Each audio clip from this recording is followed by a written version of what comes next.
Xander, Man United 3, Luton Town 0. We got there in the end. Scoreline sounds a bit more flattering than most of the game actually was, to be honest. It weren't until we brought the big guns on near the end that sealed the game.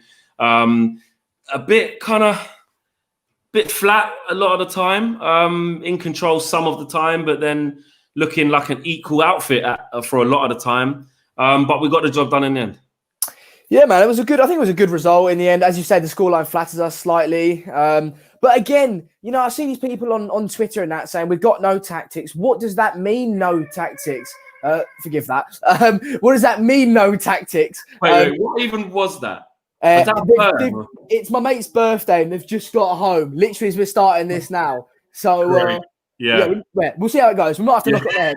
But do you want to knock it on the head? Of course not, mate. Carry on. All right, okay, yeah. So, no, I think the scoreline flatters us slightly. But as I said, I see these people saying no tactics. We've got no tactics. We've got no patterns of play. Well, when you see the first team players come on, you instantly see a pattern of play. That second goal was fantastic. It was electric. Now, I'm under no illusions that it's against Luton reserves, absolutely. But what they've just gone and done that off their own. Did they just do that because they're the 18 players and it is?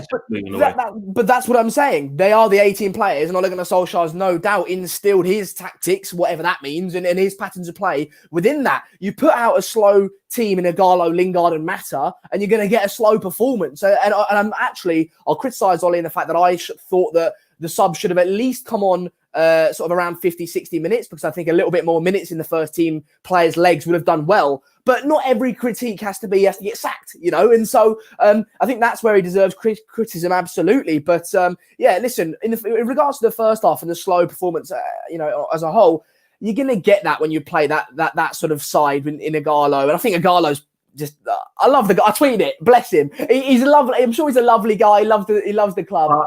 But Christ almighty, he's not good enough, is he? I don't know. But it's weird, though, because when he first came in, whenever we asked him to play, he was doing really well, looked quite sharp. He did really sluggish today. The one thing I used to like was him holding up the ball, his touch. Yeah. I remember specifically against Man City when we beat him 2-0. He came on and the ball would just stick to him. It was absolutely fantastic to see. So, he does look sluggish. But, I think this just today, if anything, highlights the sort of need at Man United for strength in depth. It really does highlight that, because I always say this on my streams on Saturday mornings, we don't need... we shouldn't be playing a second team. We should simply be playing an alternative team. So the team that we put out today doesn't have to be weaker if we've got good strength and depth, in which case we go out and we blitz them 4-0, because we scored 2 goals with players of decent quality at the end, if not decent to high. So if we get some players in and create some strength and depth, then you'll see that happen. I think Donny van de Beek was great today on the topic of signings. His spatial awareness is brilliant. I know that's what everyone's saying, but it's true. And he's the sort of player that reminded me, when you're a kid and there's always that one good player, but the ball always just drops to his feet somehow, and you don't know. You're like, oh, he's just getting lucky. But it happens over and over and over again. That's the same with Donny van de Beek. And that's not luck. That is positioning, just a knack of knowing where the ball's going to end up. And we saw that with the goal against Palace. Okay, maybe that was a little bit lucky. But you know what I'm saying? He knows where the ball's going to end up. What would you do with him? I mean, would you bring him in against Brighton in the next game? This sounds really weird. But it depends on what... well as well. Yeah, I think Matic, Fred, I thought was good as well. Against Luton, but what would you do with your midfield going into the Brighton game? I think there are questions over that. Pogba, I think certainly, whether Matic can cope with the minutes today and on Saturday, I don't know. But if he can, and only they will know that, then I'd 100% bring him in. If not, I bring in Fred from McTominay. So we certainly need someone slightly more consistent, so someone more reliable in that central defensive midfielder position. But I thought Van de Beek did so well today. But you know what, actually, I think Pogba deserves the minutes. And with the way that he didn't start Bruno today, but he brought him on towards the end, sort of suggests that he's going to start him as well. So if I had to guess, it'll be Pogba, either Matic or Fred, and Bruno. Okay, fair enough. Hopefully we see one of them. I mean, I was sort of saying, I don't know, I think Van de Beek might need to start. I think... It looked good, didn't he? Yeah, I don't know. I want to see Pogba further up the field, and I just wonder if Ole can maybe change it up and find a system. But we shall see. Jesse Lingard, talk to me. The fact that he looked all right today showed the quality of the opposition. I think, and because I think if you start him in any other game, in against any other opponent, any better than that lot today, you don't see a player that looked fairly alive today. And again, his end product was very poor today.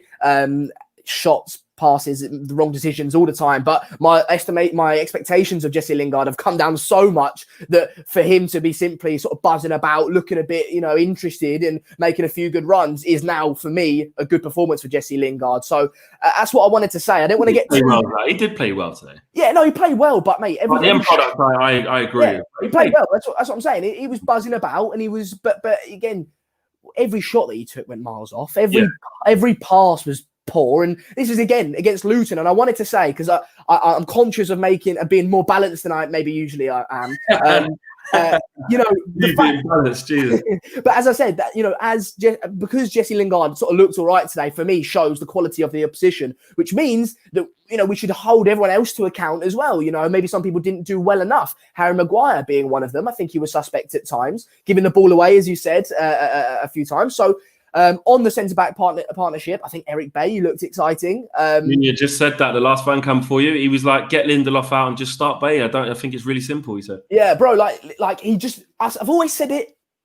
If we just get someone next to Harry Maguire who can fill in for his weaknesses, i.e. specifically fast, but strong, sort of player that's buzzing about and excited and can sweep up and cover for Harry's sort of weaknesses, you're going to get a great player in Harry Maguire because of that. With Eric Bailly, none of us doubt his quality on the ball, despite him sort of being rash at times. It's just, can he stay fit in it? And when he got that tackle today off Kyoto, I was thinking, here we go. I thought, that's him gone for 6 months. Do you know what I mean? But hopefully he's all right. And listen, I'd like to see him play on Saturday. How many times can we go, oh no, give Eric Bailly a minute here, a minute there, without him putting a run of games together? Give him a run of games, give him. Yeah.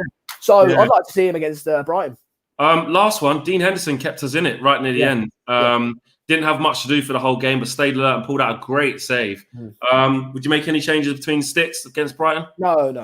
I wouldn't make it. Listen, me and you, we both said in the sort of mashup that we did that our out the box opinion would be that Dean Henderson being the goalkeeper number one for Manchester United at the end of the season. I don't think that happens without David De Gea making big mistakes. He doesn't come in off the back of good performances on himself. He comes in off the back of bad mistakes from De Gea, I think, because.